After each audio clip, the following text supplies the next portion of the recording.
Pushteti dhe opozita në luftë të hapur me prokurorët. LSDM kërkon ndërheqjen e kryeprokurorit Nenad Saveskit, pas siç thon ata, skandalit me porosi përmes telefonit me kryeministrin Hristijan Mickuskin. Aleksandar Sasha Dimitriević thotë se nuk ka drejtësi, por ka gjyqësor të kontrolluar personalisht nga Mickuski. Për shkak të dyshimit në pavarësinë e tij, shtoi më tej, LSDM nuk e ka votuar atë dhe ja tani thosë se po del që kanë pasur të drejtë. E dëgjuam Mickoskin duke shpërndar detyra nga foltorja e parlamentit me ndjenjat e tij. E dëgjuam duke eliminuar prokurorët e pavarur nga një procedurë në televizion dhe tani ai shpërndan detyra përmes telefonit. Kështu duket gjyqësori dhe prokuroria partijake në Maqedoni.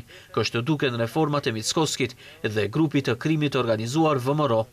Kurse VMRO kërkon ndërheqjen e prokurorit të prokurorisë për ndjekjen e krimit organizuar dhe korrupsionit Islam Abazit.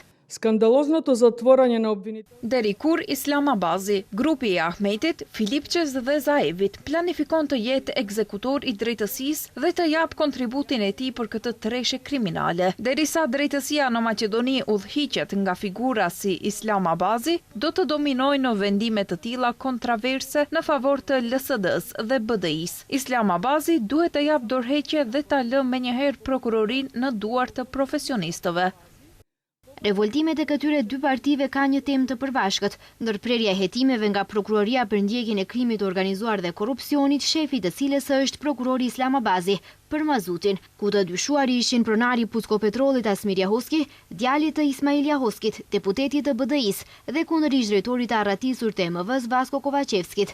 Ndërsa pas këtij vendimi, kryeministri Hristijan Mickuski u shpreh se ka mbetur i shokuar dhe i ka telefonuar kryeprokurorit Nenad Saveskit, i cili i ka thënë se nuk ka pasur dieni se do të merrej ky vendim.